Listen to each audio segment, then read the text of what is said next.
નમસ્કાર, સંદેશ ન્યૂઝના digital platform સાથે હું છું માલવી। 1 એપ્રિલથી નવું નાણાકીય વર્ષ શરૂ થયું છે અને આ દિવસથી જ ન્યૂ ટેક્સ રિજીમમાં બજેટમાં કરાયેલા ફેરફારો અને ઓલ્ડ ટેક્સ રિજીમ અમલમાં આવી ગયા છે।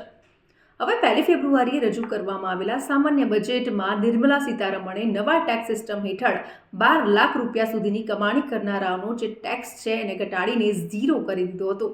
ન્યૂ ટેક્સ રેજીમમાં સરકાર 12 લાખ રૂપિયા સુધીની ઇન્કમ પર કોઈ જ ટેક્સ નથી વસૂલતી। આ સિવાય સેલેરી બેઝડ લોકોને ન્યૂ ટેક્સ રેજીમમાં 75,000 રૂપિયાનું સ્ટાન્ડર્ડ ડિડક્શન પણ મળે છે। એટલે હવે જેઓ ફાઇનાન્શિયલ યર 2025 અને 26માં ન્યૂ ટેક્સ રેજીમ સિલેક્ટ કરશે તેમને 12.75 લાખ રૂપિયા સુધીની કમાણી પર કોઈ જ ટેક્સ નહીં ચૂકવવો પડે। હવે તમને સવાલ એ ચોક્કસથી થાય કે ઓલ્ડ ટેક્સ રેજીમ સારું કે new tax regime? New tax regime select કરીએ તો શું ફેર પડે?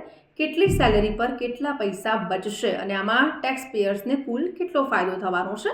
તો એ હું આપને જણાવી દઉં। જે પ્રમાણે આજે ક્રાઇટેરિયા નક્કી કરવામાં આવ્યો છે ન્યૂ ટેક્સ સ્લેબની જો વાત કરીએ તો એમાં 0થી 4 લાખ રૂપિયા પર 0% ટેક્સ, 4 લાખ 1થી 8 લાખ પર 5%, 12 લાખ 1થી 16 લાખ પર 15%, 20 લાખ 1થી 24 લાખ પર 25% અને 24 લાખથી ઉપર જો હોય તો એની પર 30% ટેક્સ ભરવો પડશે। નવી ટેક્સ રેજીમમાં સ્ટાન્ડર્ડ ડિડક્શન જેમનો વાર્ષિક પગાર રૂપિયા 20થી 24 લાખની વચ્ચે છે તેમના માટે ન્યૂ ટેક્સ રેજીમ નવો સ્લેબ આવ્યો છે। જૂની ટેક્સ રેજીમમાં ટેક્સ સ્લેબ જેમાં 25% ટેક્સ ભરવો પડે છે। હવે ટીડીએસની જે મર્યાદા છે એમાં પણ વધારો થયો છે। કેટલીક ચૂકવણીઓ પર ટીડીએસ એટલે કે ટેક્સ ડિડક્શન એટ સોર્સની મર્યાદા વધારવામાં આવી છે। ભાડાની આવક પર ટીડીએસ છે મુક્તિ એ બમણી થઈ ગઈ છે। 2.4 લાખથી વધારીને 6 લાખ રૂપિયા થઈ ગઈ છે। બેંક એફડીમાંથી ઇન્ટરેસ્ટની ઇન્કમ મેળવતા જે નાગરિકો છે જેની ટીડીએસ લિમિટ 50,000 રૂપિયાથી વધીને 1 લાખ રૂપિયા થઈ ગઈ છે તો આવી જે ટીડીએસ લિમિટ છે એ પણ વધી ગઈ છે।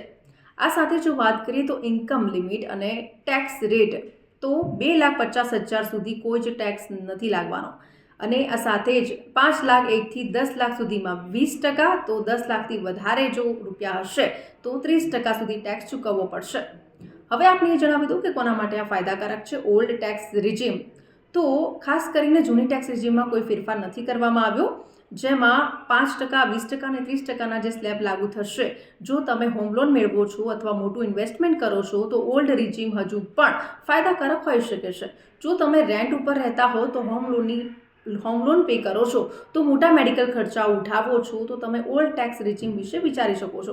જો તમારી આવક 15 લાખ રૂપિયાથી વધુ છે અને તમે ડિડક્શનનો લાભ લો છો તો ઓલ્ડ રેજીમમાં ટેક્સમાં ઘટાડો થઈ શકે છે અને આ સાથે જ એટલા જ માટે રોકાણકારે તેની ઇન્કમ, ખર્ચ અને ઇન્વેસ્ટમેન્ટના આધારે બંનેની સરખામણી કરીને યોગ્ય ઓપ્શન સિલેક્ટ કરવો જોઈએ।